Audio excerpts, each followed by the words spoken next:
everyone, this side Alisha Bawa, currently working as an intern with Lexis and Company, and my today's topic of discussion is how police interrogation works. You all must have heard of the police rights and duties that the police has to obey, or the rights and duties that a person has to obey. But how does this function? How these rights and duties function in a police station? And if a person is taken to that police station, what rights he has?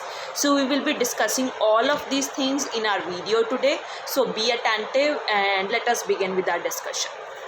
How police interrogation works. Police interrogation, that is a part of the police investigation.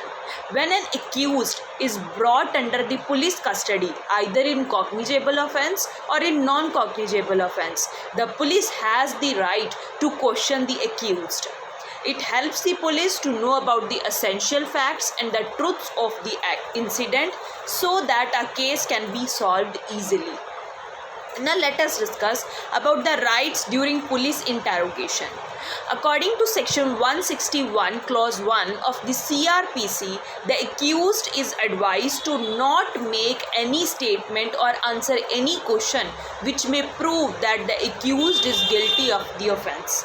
That is, he has no right to give the statement against himself. The second, the police are not entitled to force the accused to make any sentence which later can be used as a piece of evidence against the accused.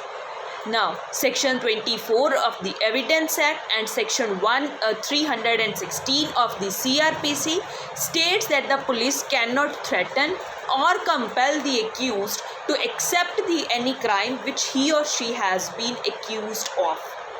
Now next is under section 330 and section 331 of the IPC. If the police injured the accused during the police interrogation, then the police officer is liable for the punishment under the law. Then the next one is a police officer has no right to torture, ill-treat or abuse the accused during interrogation or questioning round. If any accused has any complaints regarding the interrogation, then he or she can register a complaint with the SP or higher officer like the DIG, that is the Director Inspector General of Police or the Inspector General of Police.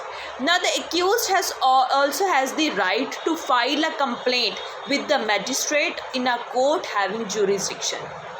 A complaint can be sent to the Superintendent of Police by a registered post. If the SP is satisfied with the matter of complaint, he or she shall investigate the case himself or herself is likely to order an investigation to be made. The next is the duties during the police interrogation. It is a duty of the accused to provide correct and accurate information or to provide the information which is best known to him or her. The second one is, as per section 162 clause 1 of the CRPC, it is not necessary to sign any statement given by the accused during the process of interrogation. Then the next is section 26 of the Indian Evidence Act, which states that any statement to the police by the accused cannot be held against him or her until the statement is made before the magistrate.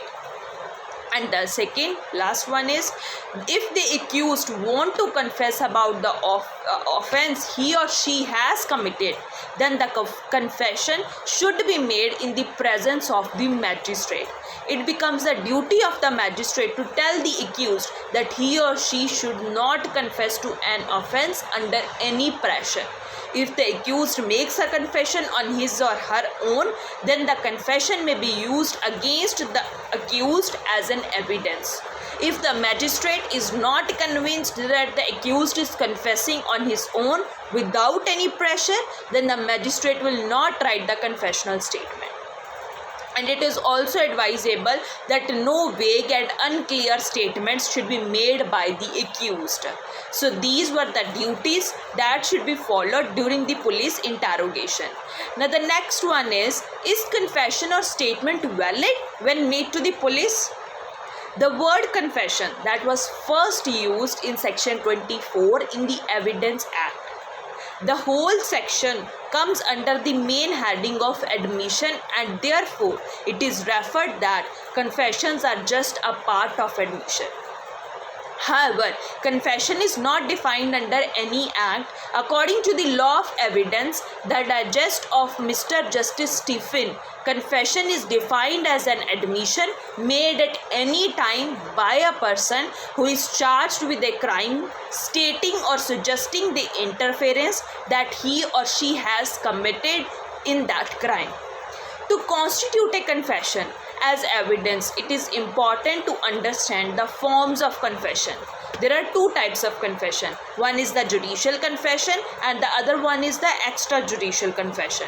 And the difference between the two is that is the judicial confession come under section 164 of the CRPC, which made in the presence of the magistrate or before the court during a trial or a criminal proceeding. Whereas the extrajudicial confession are those confessions which are made before any person other than those authorized by law to take confession. It may be made to any ordinary person or the investigator police officer. To prove a judicial confession, the person to whom such confession is made need to be called as a witness. And to prove an extrajudicial confession, the person to whom the confession is made is called as a witness. So this was all about the differences between the judicial and extrajudicial confessions. Now, what are the reasons why these confessions are included in our constitution or in our IPC or Indian Evidence Act? Why these interrogations are included? One of the primary reasons to not to include the confessions made by the accused in the evidence is that there are instances where the police torture the accused and thus force him or her to confess the crime he or she may have not committed. Then a confession obtained with the use of such means is unreliable, unethical and legally incorrect. It would further not be voluntary in nature. Such a confession will be invalid in the court, whatever may be its form, direct, implied or inferred from the conduct. So this is why this is not counted in any of our acts. Now, to conclude my topic of today, I would like to say, according to the cases and the laws that are described in our that have occurred till time, a confession made to police is invalid to be considered as a proof to prove the guilt of the accused under the Indian Evidence Act 1872. A situation may arise where a policeman knowingly to take a revenge or to defame someone records the wrong confession by using unfair and wrong modes. Therefore, it is made very clear by the law as well as by the court that a confession can only be used as an evidence if made before the presence of a magistrate or other evidence to support such a confession. So this was all about the topic today. Hope you all would like it. Thank you.